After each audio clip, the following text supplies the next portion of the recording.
समकालीन हिंदी कहानियों की श्रृंखला में आज सुनिए प्रतिष्ठित लेखिका अलका प्रमोद की लिखी हुई कहानी दंश। मेरी जुबानी। मैं हूँ सीमा सिंह। अभी मैं क्लिनिक से आकर बैठी ही थी कि मिस्टर वर्मा का फ़ोन आ गया। वो बुरी तरह घबराए हुए थे। उन्होंने रुआसी वाणी में कहा, डॉक्टर आप तुरंत आ जाइए, रितिका को पता नहीं क्या हो गया है, सांस ही नहीं ले पा रही है। मैं समझ गई कि जिस घड़ी से मैं डर रही थी वो आ ही गई। रितिका का सांस न लेना इस बात का द्योतक है कि उसका फेफड़ा तक रोग की चपेट में आ चुका है। मैंने तुरंत अपनी अधीनस्थ कनिष्ठ डॉक्टर को आवश्यक निर्देश दिए और गाड़ी लेकर रितिका के घर की ओर निकल पड़ी। जब पहुंची तो रितिका श्री वर्मा की बाहों में अतलेटी सी सांस लेने का कठिन प्रयास कर रही थी। उसकी विवश आंखों में मुझे देखकर याचना उभर आई, मानो कह रही हो कि डॉक्टर मुझे बचा लो, मैं जीना चाहती हूँ। वर्मा जी भी मुझे देखकर आशान्वित हो उठे। मैं उन्हें क्या बताती कि स्थिति मेरे वश से बाहर हो चुकी है। परिणाम जानते हुए भी प्रयास तो करना ही था। मन में कहीं एक झूठी सी आस थी कि क्या पता कोई चमत्कार ही हो जाए।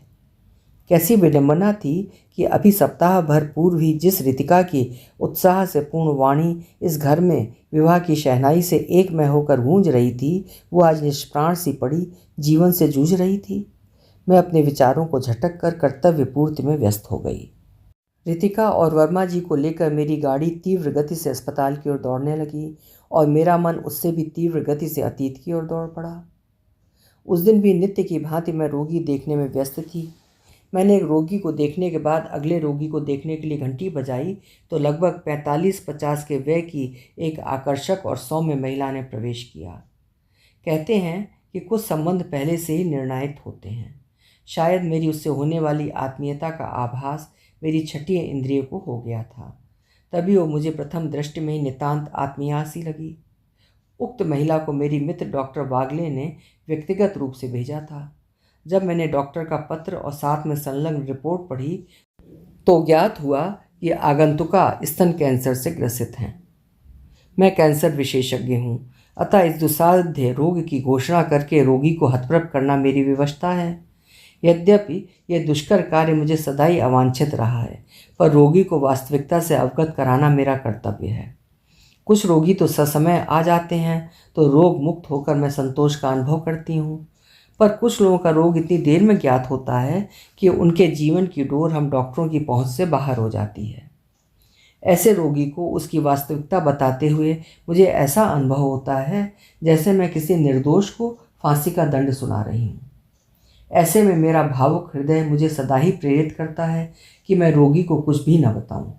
कम से कम वो जीवन के शेष दिन तो सामान्य रूप से व्यतीत करेगा।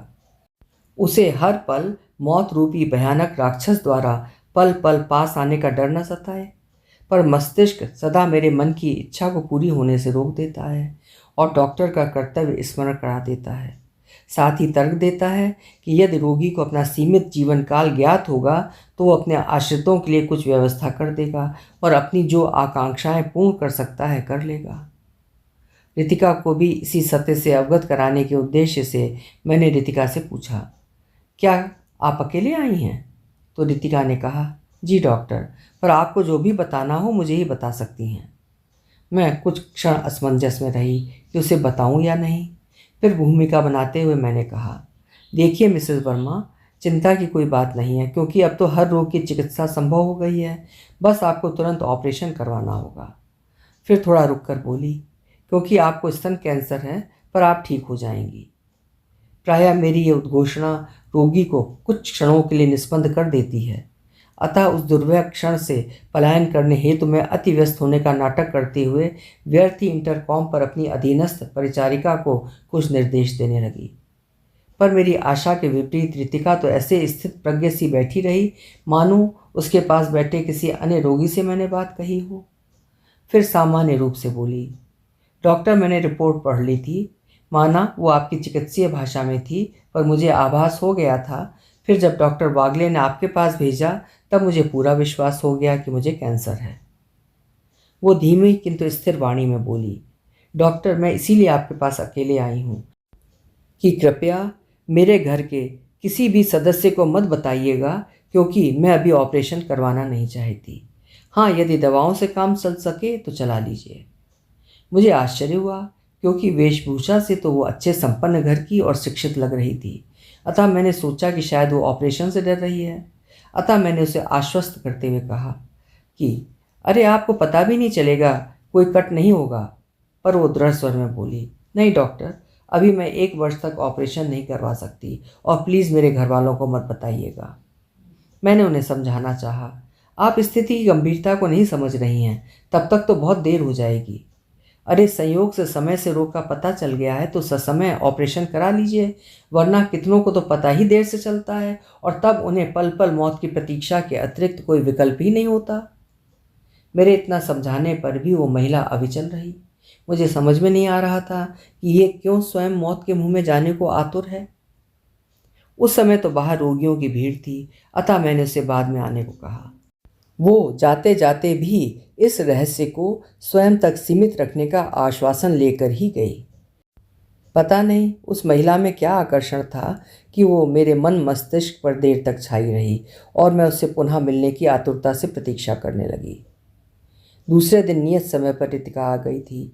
ये समय मेरा विश्राम का होता है, अतः मैं अपने कमरे में अकेली थी। रितिका से इधर उधर की औपचारिक बातों के बाद मैंने पूछा, रितिका, मैं तुम्हारी डॉक्टर हूँ, और रोगी को डॉक्टर से कुछ भी नहीं छिपाना चाहिए। तुम ऑपरेशन क्यों नहीं कराना चाहती?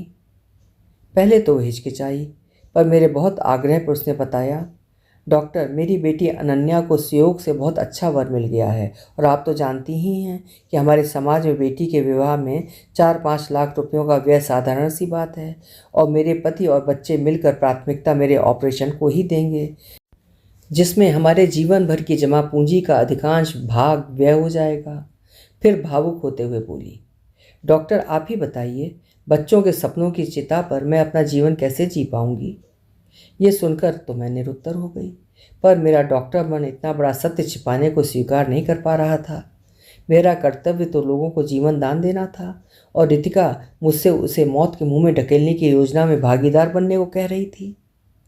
मैंने उसे समझाया, तुम्हारे तर्क अपनी जगह, पर तुम्हारा जीवन तुम्हारे परिवार के लिए क्या अर्थ रखता है, इसकी तुम्हें तनिक भी अनुभूति नहीं है। परंतु रितिका की भीष्म प्रतिज्ञा के समक्ष मुझे हारना पड़ा। घंटों के तर्क वितर्क के पश्चात भी रितिका के व्यक्तित्व के प्रभाव से, या संभवतः उसके मातृत्व के आगे मैं झुक गई, और मैंने उसे यह आश्वासन दे ही दिया कि मैं तुम्हारे परिवार को सत्य नहीं बताऊंगी, पर तुम्हें नियम से दवा लेनी होगी तथा दोनों दायित्व पूर्ण होते ही ऑपरेशन करवाना होगा। मेरे इस आश्वासन पर वो इतनी प्रसन्न हो गई मानो जीवन दान मिल गया हो। किसी को मौत की राह चुनने और उस पर जाने का अवसर मिलने पर प्रसन्न होते मैं पहली बार देख रही थी। रितिका ने कृतज्ञता से मेरा हाथ थामते हुए कहा, डॉक्टर, मैं आजीवन आपकी ऋणी रहूंगी। वो तो आश्वासन लेकर चिंता मुक्त होकर चली गई, पर तब से आज तक मैं अपराध बोध से ग्रस्त हूँ, और चाह कर भी उससे किया वादा नहीं तोड़ पाई। कालचक्र घूमता रहा। 2 माह बाद अंशुल अपनी पढ़ाई हेतु इंग्लैंड चला गया। उसके जाने के पूर्व रितिका ने अपने विशेष परिचितों को एक पार्टी दी। तब तक मैं और रितिका परम आत्मीय बन चुके थे। दिन में कम से कम एक बार अवश्य एक दूसरे से संपर्क कर ही लेते थे, भले फ़ोन पर ही सही। पार्टी में रितिका का उत्साह देखते बनता था, पर बेटे के उज्जवल भविष्य की कल्पना मात्र से ही प्रफुल्लित थी। उस समारोह में प्रसन्नता का वातावरण था।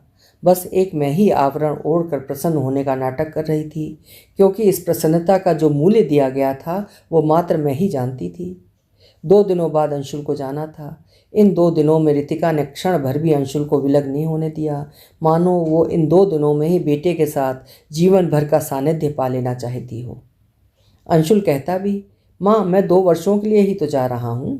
उसे तो आभास भी न था कि वो अवश्य 2 वर्षों के लिए जा रहा है, पर माँ उससे इतनी दूर जाने वाली है कि वो चाह कर भी उस दूरी को पार नहीं कर पाएगा। अंशुल के जाते ही रितिका बेटी के विवाह की तैयारी में लग गई। मैंने उससे पुनः अनुरोध किया कि बेटे का भविष्य तो बन ही गया है, अनन्या की कौन सी आयु निकली जा रही है। आजकल तो वैसे भी बड़ी आयु तक विवाह होते हैं। 2 वर्षों बाद अंशुल आकर स्वयं अनन्या का विवाह करेगा। मेरी मानो अब तुम ऑपरेशन करवा लो। पर उसने मेरे मुंह पर हाथ रख दिया कि कहीं कोई मेरी बात न सुन ले, और बोली, नहीं डॉक्टर, प्लीज़ मेरी तपस्या बीच में न तोड़ो। मलय जैसा वर बार बार नहीं मिलता, फिर अब तक तो दोनों के मध्य कोमल तंतु भी जन्म ले चुके हैं, उन्हें मैं कैसे नष्ट कर सकती हूँ? मुझे पता है कि मलय के घर वाले इतनी लंबी प्रतीक्षा नहीं करेंगे। वैसे भी लड़की का विवाह तय होने के बाद अधिक दिनों तक रोकना उचित नहीं। क्या पता कौन सी बाधा आ जाए। मैं खींच उठी। उसे समझाना व्यर्थ था। स्वयं तो महानता के शिखर पर पहुंचना चाहती थी और मैं व्यर्थ ही उसकी बात मानकर अपराध बोध से ग्रस्त रहती। कभी कभी तो उस क्षण को कोसती जब उसकी बात मानकर उसकी इस योजना में भागीदार बनी थी। रितिका दिन पर दिन दुर्बल होती जा रही थी। एक दो बार श्री वर्मा ने कहा भी, डॉक्टर आजकल आपकी मित्र थोड़ा सा कार्य करके ही हाँफने लगती हैं। इस बार आपके पास आए तो इसका परीक्षण करिएगा। मैं चुप रह जाती और उसे एकांत में डांटती कि श्रम कम करे, पर उसे तो बेटी के विवाह में मानो अपने जीवन की संपूर्ण आकांक्षाओं को पूरा करना था। सारा शहर छानकर एक से एक आभूषण और वस्त्र चुनकर लाई थी वो।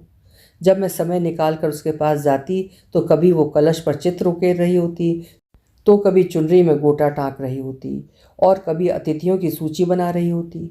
उसका उत्साह समाये न समा रहा था। मैं जाती तो नृत्य प्रति की तैयारी दिखाती, पर जैसे ही मैं उसके स्वास्थ्य के विषय पर आती वो बड़ी चतुरता से विषय बदल देती और मेरे निर्देश एक कान से सुनकर दूसरे कान से निकाल देती। अनन्या का विवाह देखते बनता था, कहीं कोई कमी नहीं थी। हर कोने पर रितिका की सुरुचि के हस्ताक्षर स्पष्ट थे। विवाह में हर क्षण पूर्ण रूप से जीने की लालसा में रितिका मेरी मना करती दृष्टि की अवहेलना करती नृत्य को भी उठ खड़ी हुई। वो बात दूसरी है कि 2 पंक्ति गाने पर नृत्य के बाद ही सांस फूलने लगी। तब मैंने उसे तुरंत बैठाकर पानी पिलाया और दवा दी। सब लोगों ने इसे साधारण सी थकान समझा। अतः 2 क्षण को थमा संगीत फिर बज उठा और पुनः वातावरण सामान्य हो गया। विवाह समारोह निर्बाध रूप से संपन्न हो गया। वर का कामदेव सा रूप देखते बनता था। अनन्या और मलय की जोड़ी साक्षात राम सीता की कल्पना को साकार कर रही थी। रितिका की आंखों में छलकती तृप्ति और प्रसन्नता ने कुछ देर के लिए मेरे अपराध बोध को कम कर दिया था। मैंने सोचा, कौन सी माँ इस सुख से वंचित रहना चाहेगी? मैंने भी रितिका को इस सुख को पाने में सहयोगी तो दिया है। अनन्या की विदा की बेला में प्रयासों से रोका रितिका का रुदन फूट पड़ा था। उसे देखकर सभी के नेत्र भीग गए थे। अतीत की गलियों में भटकता मेरा मन भी तब चौंका जब गाड़ी अस्पताल के सामने आ पहुंची। अपने विचारों को झटक कर मैं तुरंत कर्तव्य पूर्ति में संलग्न हो गई। मेरे निर्देशानुसार ऑपरेशन की संपूर्ण व्यवस्था हो चुकी थी। रितिका को तुरंत ऑपरेशन कक्ष में ले जाया गया। आज पहली बार ऑपरेशन करते हुए मेरे हाथ कांप रहे थे और मैं प्रार्थना कर रही थी कि हे ईश्वर, इस माँ के तप का कुछ तो प्रतिफल दो, अन्यथा लोगों की ईश्वर में आस्था समाप्त हो जाएगी। पर शायद ईश्वर को अपनी आस्था के खोने का भय न था, अतः उन्होंने मेरी प्रार्थना अस्वीकृत कर दी। सब कुछ समाप्त हो गया। सबने इसे होनी मानकर स्वीकार लिया। ईश्वर का उद्देश्य पूर्ण हो गया। आज अनन्या और अंशुल अपने परिवार में संतुष्ट और सुखी हैं। मिस्टर वर्मा परिस्थितियों से समझौता कर बेटे के पास रहने चले गए, परंतु अपराध बोध का दंश मेरे अंतर्मन को निरंतर टीसता रहा। अभी आप सुन रहे थे अलका प्रमोद जी की लिखी हुई कहानी दंश। आप भी एक डॉक्टर के अपने रोगी के प्रति कर्तव्य को लेकर हृदय में हुई कशमकश से सहमत रहे होंगे। अगर कहानी पसंद आई है तो कहानी को लाइक ज़रूर करिएगा। कल फिर मिलेंगे। आपका समय शुभ हो।